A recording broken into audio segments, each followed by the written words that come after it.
حکومت ازبکستان تصمیم دارد با پول خود به مهاجران در روسیه زبان روسی و کسب آموزد.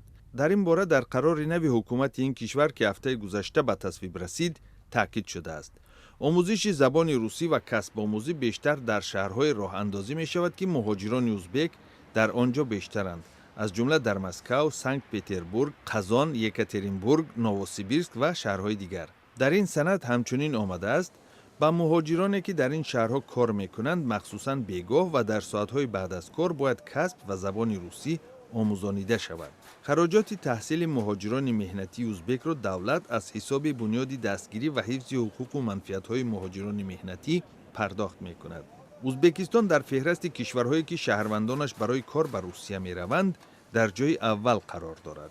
تنها در نیم ساله اول سال 2019 918,000 مهاجر ازبک برای کار به روسیه رفتند.